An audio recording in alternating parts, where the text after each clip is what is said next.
Okay, so welcome everyone to our fifth alumni panel.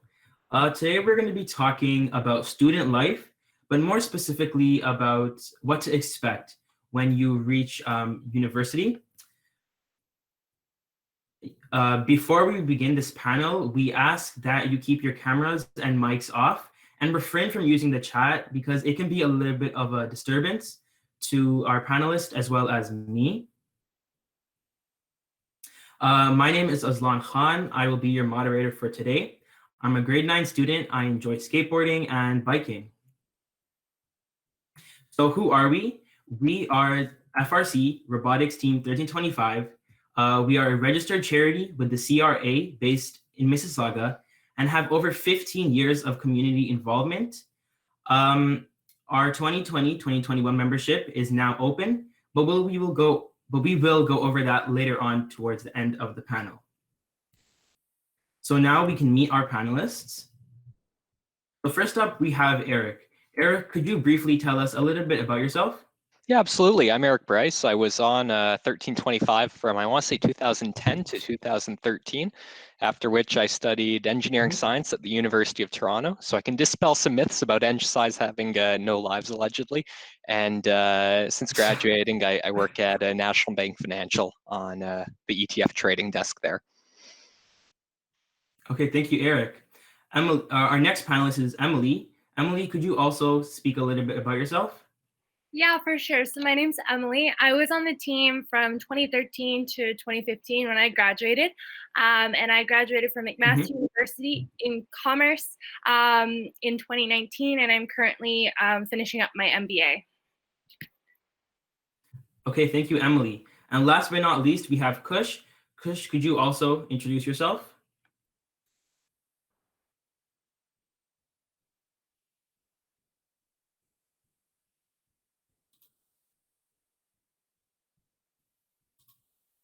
Kush, your mic might be muted. Oh, sorry, my mic was off. Yeah, for sure. No problem. My name is Kush. I'm a second-year student at Western. I'm studying.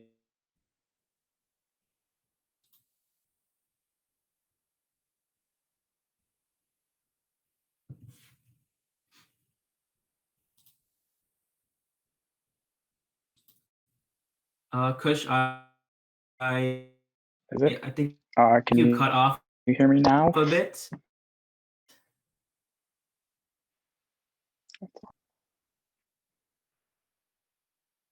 Yeah, you cut off a little bit. Yeah, we can.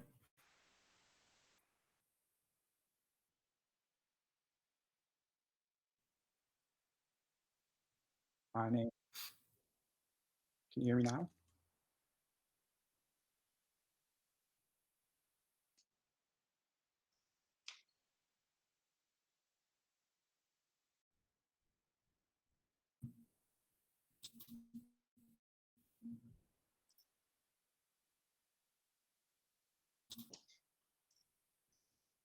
Okay, does it now work?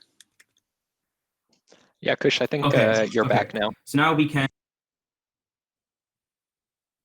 Okay, this is lagging for me. Okay, Yeah, so that's my fine. name is Kush. Yeah, okay.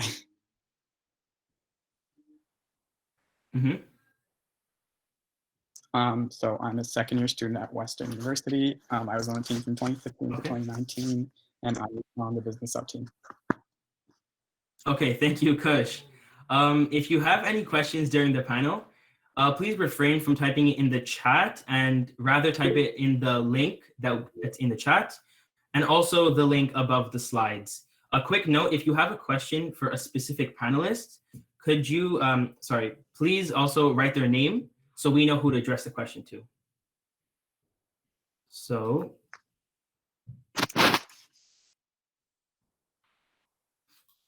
okay, so I think we can go ahead and start with the questions.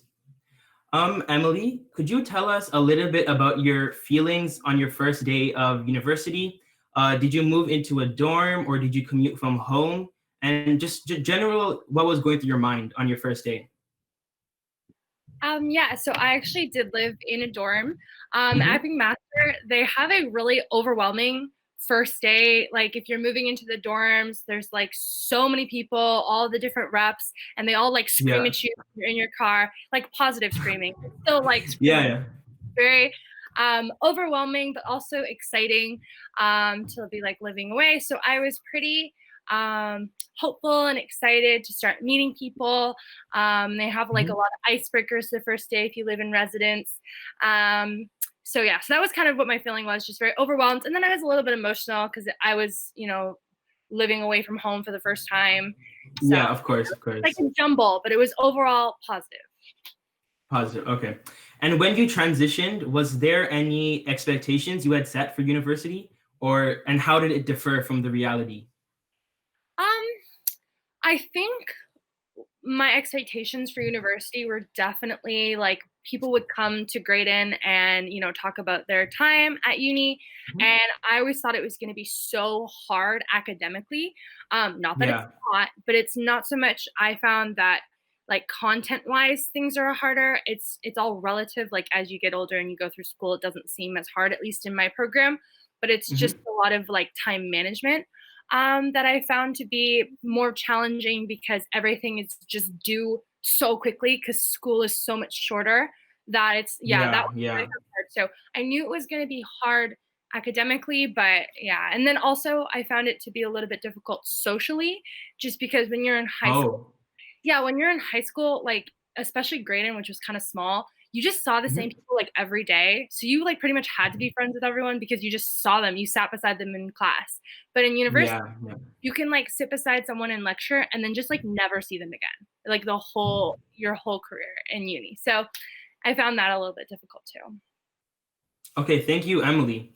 And keeping on topic of reality of university life, Eric, how did you cope with the studies and assignments while also taking care of stuff like food and laundry and all that kind of stuff?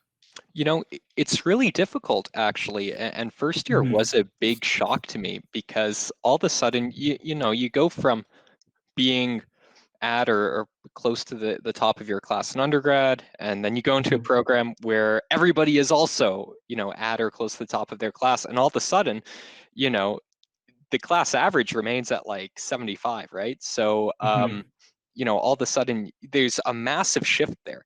And it becomes really difficult also to like learn study skills because a lot of folks, and I just say myself included, kind of like coasted through high school without really thinking about it. And then you get to university and you actually have to study for the first time in your life, and you don't know how to do that. So I first year I really did not have good study tools, and that was difficult. And so definitely a good thing to work on. And then, also you're all of a sudden responsible for setting your own meal times, and it becomes really difficult to let those things slip.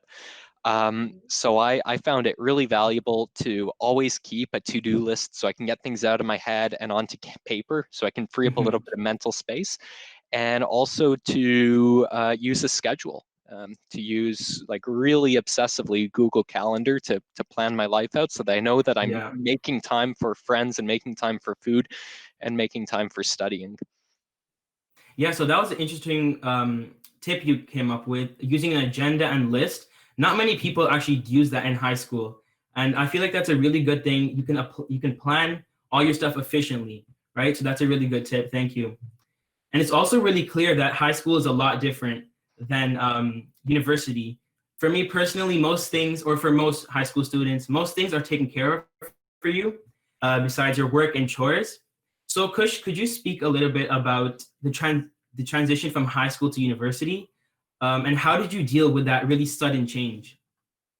Well, I think Eric covered most of the touch-ups on that, I guess. Really, it was the time management.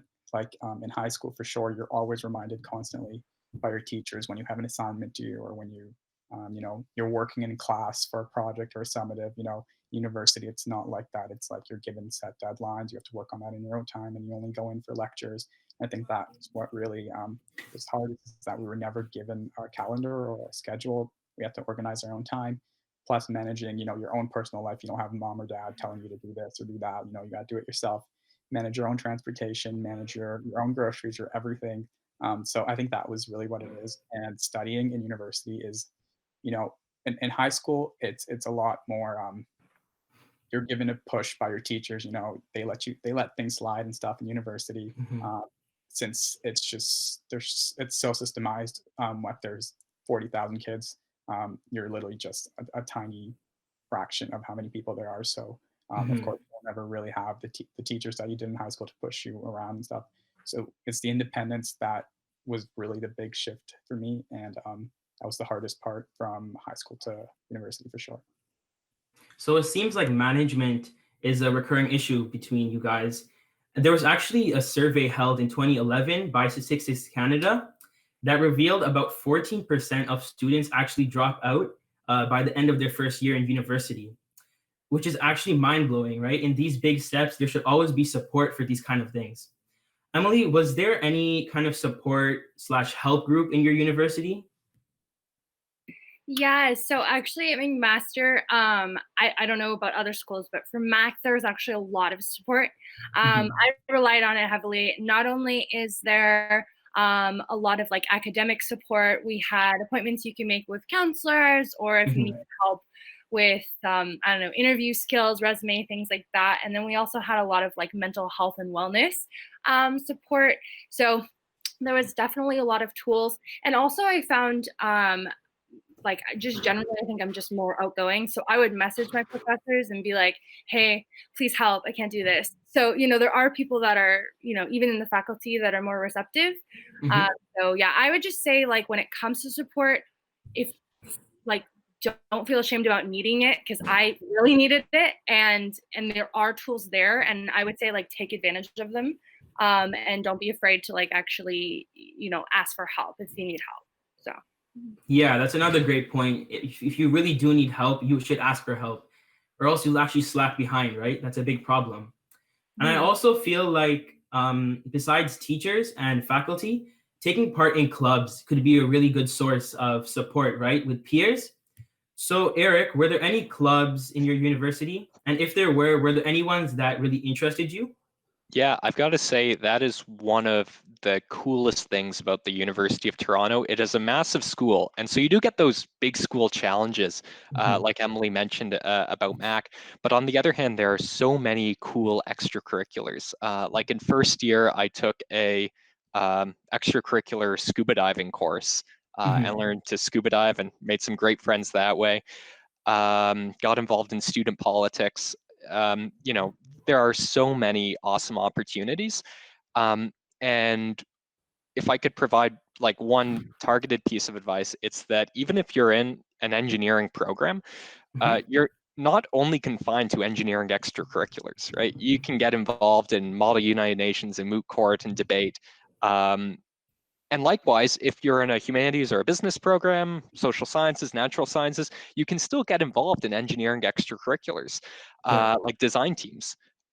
So definitely be open to looking outside of your immediate faculty for cool extracurriculars to participate in. So I heard you mention scuba diving. Just out of general curiosity, what was that like and how did it go? Oh, it was a lot of fun. There's a scuba diving club at the University of Toronto. If you wind up going there, definitely check it out, the Hart House Underwater Club. Volunteer instructors who teach you to dive in the pool. Then you go up to Tobermory in the summer to certify. And actually, one of my instructors wound up in his day job. He works at a trading firm, and I wound up working for him the summer after that. So you never know where you will meet people who will. He actually wound up being the person who gave me my iron ring. He's a practicing engineer. So you never know where you're going to meet these people who will really contribute to your professional development and mentor you through the rest of your career. And for me, that happened to be in the scuba club. And Eric, one last question. If you could, I know you completed your university. If you could go back, would you do anything differently, or would you change what you did? I think I'm pretty happy in retrospect that the decisions I made. It was difficult.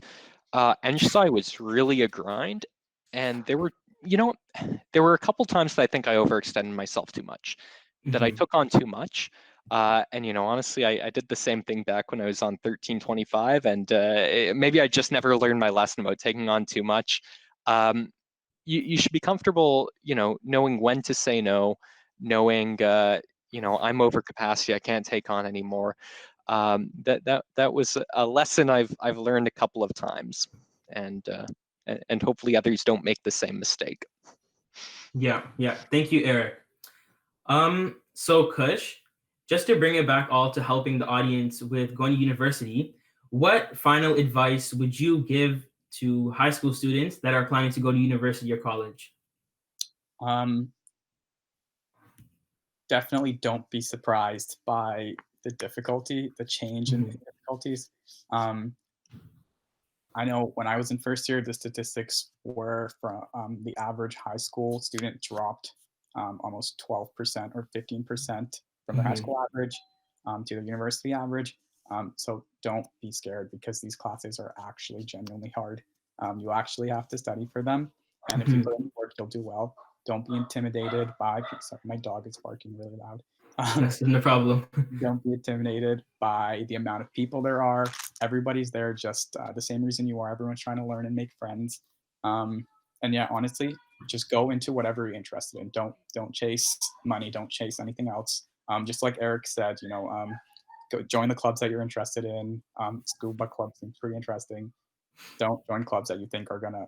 Sorry, don't solely join clubs that you think are solely gonna, help pursue a career that you want to join or stuff like that. Do what you're interested in, and really just make the best of your first 2 years, because that's really when university at its easiest. The last 2 years really when the grind starts, which I'm sure Eric and Emily can comprehend or can confirm. So, adding on to what Kush said, Eric and Emily, for the last 2 years, how did you cope with all of the really studying you had to do and all of that massive workload you had? We can start with Eric. Yeah, so I actually found every program's different. In engineering science, the first 2 years are extremely structured. You get almost no electives. In third and fourth year, you can take basically whatever courses you want.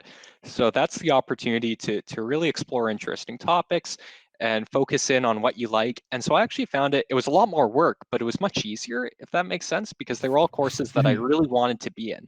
And that studying was not a chore, but was fun.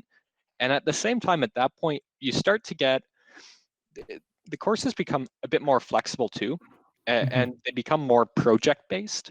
And so especially in fourth year, there were opportunities to do an undergraduate thesis and a capstone project, and to be a research assistant in a lab, and to TA a course. And so by that point, it's a lot more work, but it's very much exactly what you want to make of it. So it's definitely something, Kush, to look forward to, and not to be too afraid of. Thank you, Eric. And Emily, would you like to add anything onto that? Yeah, I would agree. In terms of my program is pretty vastly different from both of theirs, but it is similar in terms of what Eric said about how you're able to take more of what you actually want to take. You have more flexibility. I also found in my program, we started off in first year where you had to have like one class for 1 hour 3 times a week, which doesn't seem like much, but it's actually, I always felt more time consuming in my head. So once I got into the upper years, it was just like 1 time a week for 3 hours, which was just easier to manage my time because I just had more free time. And I had a job all throughout like my whole undergrad. And, I was also in clubs. So like, as I went through, I just got better at managing, like Eric or Kush or somebody mentioned about how you should use like calendar tools and planning tools. And I feel like, so once you get to your upper years, you've had a bit more experience doing that, or at least you've kind of gotten a rhythm. And it's easier to balance. Because that was something I feel like was really important for me just throughout my whole university career, is to find an actual balance, because I feel like it's really easy, or at least it was really easy for me to focus a lot of my time on getting good marks, similar that I would have done in high school, because you have to put that much more time to get the same level that you got in high school. But then I felt it was important to also make time to actually have a social life and to be able to enjoy, all the fun things that university has to offer. So yeah, I would say balance. And then as you go through it, it gets easier to manage. Yeah, so you brought up a pretty good point there where students really need to balance their life instead of solely focusing on education, because with a balanced social life, you're more likely to put more work in because you're less stressed, you're more calm, you're ready to take on more action, right? So it seems like we can now move on to the audience's questions. So let me just pull that up real quick. Just a reminder, if you do want to ask a question, you can just go in the chat, the link, and type in your question. So let's go on here. So first up, we have a question for Eric. Engineering science is notorious for being really difficult. Is it really a lot harder compared to other programs? I've only been through engineering science, but so I can't really compare it. But I can say with some authority that it is very difficult. It's a great program. A lot of folks switch out. It's true, but a lot of folks switch out into programs that they are more interested in, right? So, you're in first year, you do some courses on structural engineering, you do some courses on material science. Maybe you find out you really like structural engineering and you transfer into civ. That's totally okay. That's encouraged because, you found something that you enjoy, but it is a challenging program. But I really enjoyed it. Yeah, so to add on to what you said, if you do enjoy what you're studying, it won't really be a chore. It won't really be harder. It will just be something that's another add-on that you enjoy, really. Another thing too is it's a relatively small program, and the cohort is amazing. It's a bit of a struggle, but you're going through it with your 100 closest friends, and so by the end of the time, you really develop a strong connection with everyone else in your cohort. So my other life, I'm a naval reservist, and the experience I had at military basic training was almost exactly the same. It's a struggle, but when you leave, you've got like 100 new best friends. Yeah. Okay, thank you, Eric. There's actually a really good question here. How did being in an FRC team in high school prepare you for being in university? Let's start off with Kush. I believe I've answered this in the other panel before too, but for sure, being in an FRC team honestly has shaped my university career so much because it's taught me skills that I don't think I could have learned anywhere else. When you think of a robot team, you think of, you're just a bunch of kids putting together pieces of metal together with wrenches and stuff. But no, you don't take into account all the business, all the budgeting, all the talking to sponsors, making presentations, knowing how to cut things out, how to properly fit things into fit thousands and thousands of words into like that's a 600-700 page or 600-700 word essay. All those skills you learn are so easily transferable into university when you have all these essays you have to write, even when you meet new people, when you're presenting at job interviews, so many different ways that it's transferable there. And it's just such a priceless experience to have in high school, especially carrying on into university. I think that's for sure helped me in many ways. But I think the number one thing that's that I've learned from FRC is how to I guess properly articulate and put together my thoughts and ideas and present them in a way that it's most easily understandable or most how do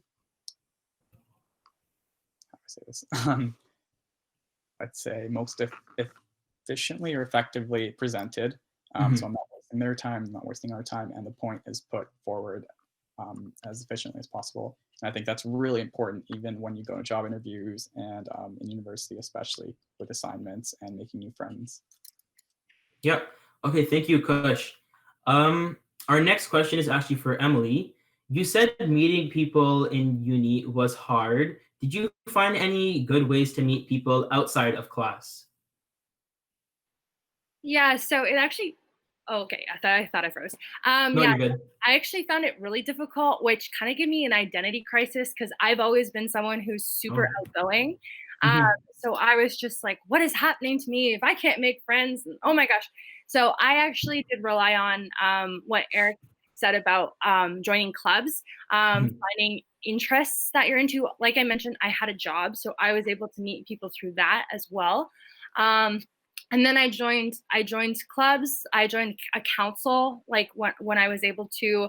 I joined a sorority. So I just tried to join a lot of stuff that would kind of surround me with people that had similar interests or similar work ethics, just stuff like that, in order to kind of build a support system around myself. But yeah, it was definitely something that I wasn't aware was going to be more difficult for me.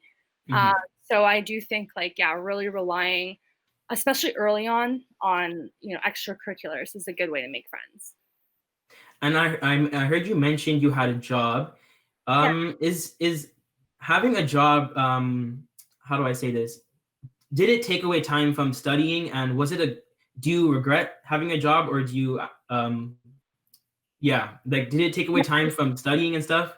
Yeah, I see what you're saying. Um, Yeah. I had a job like even before I came to the school, like from August before Mhm. I moved in. I was already working at the school. I would say it wasn't too bad, and that was because I worked for McMaster the whole Mhm. time. I switched jobs in between, but I was always a McMaster employee, so they knew I was a student and they were very flexible. Like I would easily be able to say, like, here's my class schedule, and also I have an exam this week, so don't schedule me. So they were really flexible in that way. I definitely That's don't good. regret it because I made a lot of connections that way. And then in Mhm. between my graduation and my master's program, I was able to get a job, like a full-time job at McMaster. So I definitely don't regret it because, I was able to have like spending money, and also I, was able to pad my resume. And so, yeah, I think if you have time for it and that's something that you want to do, I think it's achievable, it's manageable. Yeah, yeah. Thank you, Emily. Yeah. Um, so our next question is, what was the most exciting thing you did when you arrived at university? Eric, you want to take that? Yeah. So arriving at university, Mhm. engineers are an interesting group of people. I don't know if they're still doing it, but we used to dye ourselves purple. There's some tradition around it historically. Engineers on naval vessels would wear some purple attire, and so they'd be really sweaty in the engine room, and the purple would run into their skin, and so forth. And so on the Oh, first day wow. of orientation of Frosh Week, you one by one jump into basically a hot tub full of purple dye, and then you go on a parade around downtown Toronto, making a bunch of ruckus, and it ends in Nathan Mhm. Phillips Square, and you have a water fight in the fountain. That was pretty exciting. It is almost like a textbook movie university experience, and everyone gets to do it. Frosh Week was a lot of fun. Definitely, absolutely participate, and Mhm. you get out what you put in. With those sorts of things, whether it be clubs, whether it be orientation, whether it be classes. So give it your all. Uh, get some sleep. Don't Okay, don't go too hard. that was really interesting what you mentioned about the purple dye. That seems really fun, actually. That's probably a lot of It, fun for it, students, it right? is. I think it Um, confuses most Torontonians, but it's a lot of fun for mhm. us. No, definitely, that seems like fun. Um, so our next question is, what did you need to change about yourself when you went to university? Um, Kush, you want to answer that one? Definitely, it would be my time management skills. Where Mm-hmm. in high school, it was sort of like, this assignment isn't due for a while. Yeah. I could probably do it like the night before or something like that. Which in university you can do a lot of assignments the night before. Let me tell you that you can, even though they'll tell you you can't, you fully can. But Mm-hmm. shouldn't. But definitely time management, because there's so many more things to take into account. You have so many more assignments from different classes. So definitely, like Eric said, make a schedule, have a calendar you follow. I think that's one thing I definitely did have to change about myself. Waking up early, I can't be a late sleeper, stuff like that. Sleeping in. It's just little habits you'd have to change to make yourself more productive overall. And I think that's definitely the biggest change that I saw. Okay, yeah, great. Thank you, Kush. So here's another question. Did any of you have roommates, and would you recommend / not recommend it? Do you want to take that, Emily? Sure, yeah. So I had a roommate in my dorm. I don't know how much, like, I think it probably depends on your financial situation in terms of like having the option to not have a roommate. Like it's cheaper to have a roommate from what I remember from dorms. And it was okay. I didn't know her. You had to fill out like a questionnaire and they tried to match you based on that. We were never like best friends, but I think it's kind of difficult sometimes. So I've heard like difficult stories of living with people because you're like, if you don't have siblings, which I never had siblings, I never had to like share a room. So it was definitely an adjustment, but it was fine. And I was able to still do my own thing, even though we shared a space. She wasn't always home. Like you have a lot of libraries and spaces else you can go to study. So, it was fine to cohabitate. And then I moved into a student house a few years later, and I had 7 roommates there. So yeah, you get used to it. I feel like it's okay as long as you don't have, anybody crazy, then it's pretty okay. I've heard a lot of good experiences. I had a good experience. So yeah, it's just an adjustment. Yeah, okay. Thank you, Emily. Emily, we actually have another question for you. What are the different support groups in universities that students can help from, like study help groups from senior grades, mental health counselors, and group to support women? Yeah. So I can only speak for McMaster. But at McMaster, there is quite a few groups like that. We have a specific MSU club that supports women. We also have the Student Wellness Center, which has mental health support in terms of they have like multiple groups you can be a part of, like mindfulness groups. You can see a counselor pretty easily there. You can see doctors easily. They have a lot of study groups through the Student Success Center, which is a different platform. So there are a lot of things you can look for. And when it comes to older students, if you are a part of Frosh Week, there are reps who are more knowledgeable on things that are available to new students. So it's definitely easy and approachable to ask people. You can also just honestly, McMaster students are like really nice. You could just message someone on Facebook or LinkedIn and just be like, hey, I'm a first year and I need help. And someone would, try to help you. So yeah, there's definitely a lot of support at McMaster. And I've heard from other people who go to other universities. And I think there is similar, especially now that, mental health is becoming more of a topic of discussion. I think there is more support across schools.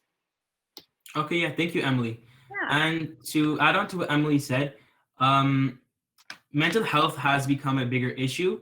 Eric, have you seen a change between when you were in university and now about mental health issues? Absolutely. I think even in the 5 years I was at U of T, the 4 years of being a student and a year of PEY, there was a pretty significant increase in people talking about mental health and willingness of people to seek help. Definitely would advise anyone who even isn't sure if professional help would be helpful to reach out to the resources that exist at your school. There's absolutely no shame ever in speaking to a professional. U of T, there was some degree of controversy about whether the school's resources were adequate. But it's important that at least those discussions are occurring out in the open, and that universities are recognizing that there's always more that they can do. And so my expectation is that when the current cohort of 1325 students make it to university, it will be an even more open place for being able to deal with and seek help on one's mental health concerns. I hope that there's some nuance there. I hope that that what I'm trying to say is getting across while No, being definitely. Yeah. Yes, mental health, it's getting bigger. The issues ever getting bigger, and there's more support. So I feel like society is progressively doing better, slowly by slowly. So moving on from mental health, Kush, would you recommend living on campus or commuting from home? Definitely living on campus, without a Mhm. doubt. Well, I think that really depends on where you go for sure. Because I did go to a school that was not deemed as a commuter school. I go to Western. Living on campus was probably the only option for me.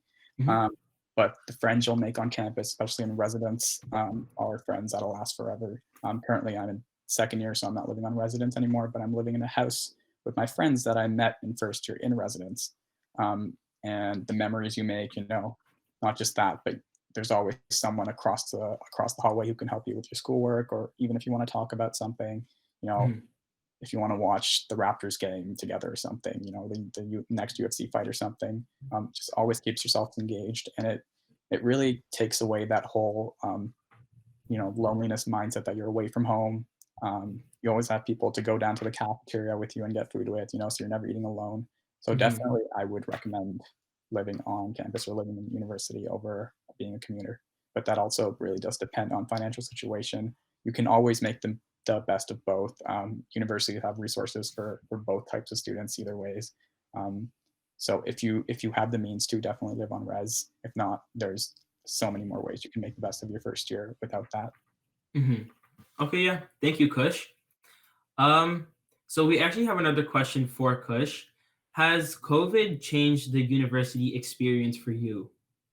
Oh, for sure. For sure. With mine university, Western is a huge campus. Like it's probably not the size of U of T's like Eric would know, but it's a very massive campus. And it's very, very pretty too. So Yeah. even going and walking to classes, it was nice, refreshing. Get your mind going in the morning, ready to learn. But now it's kind of just like waking up, going to your desk, sitting in a Zoom call where no one really wants to be there. So COVID really did hit in that aspect, but I think more it would be towards the clubs and the social aspect, where university really is. It's more about the people you meet and the network you build, and I think that's really what got hit the most rather than the learning. So that would be my biggest takeaway from COVID to the whole university experience. Okay, thank you, Kush.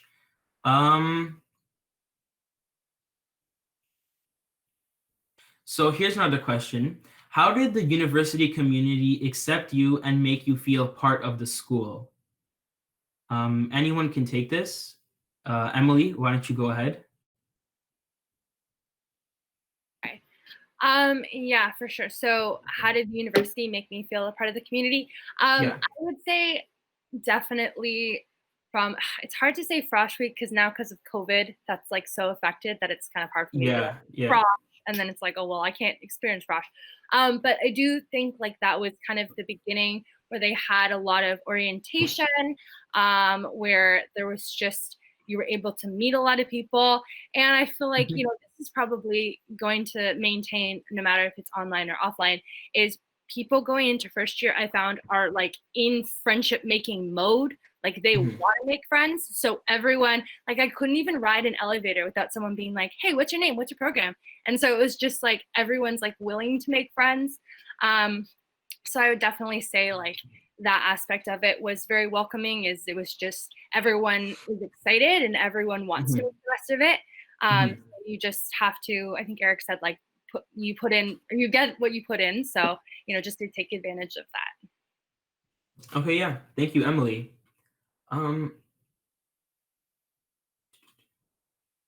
So actually, I think that's the end of the questions. No more are coming in. So now we can, hold pull up the slideshow back up.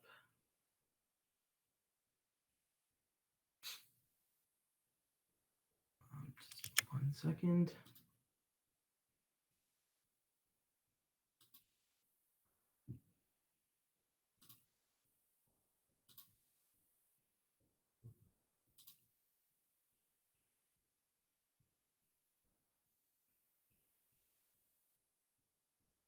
Okay. So if you would like to check out what our team has been up to recently, please go ahead and check out our socials. They're all at FRC 1325. We are on Facebook, Instagram, and Twitter. If you would like to see updates about the team and different outreaches that we are doing nowadays, you can check out our team's website at www.team1325.com. Another reminder that our team registration is now open, and you can see more information on our website as well as register. Again, it's www.team1325.com. A little side note, our team's age limit is 13 to 18 years of age. So a huge thank you to our panelists who took time out of their busy schedules to be here with us. And another thank you to our audience, who we hope you learned a thing or two about student life and how students experience university. So I think that's about it. Everyone take care and have a good night. And yeah, bye. Have a good night.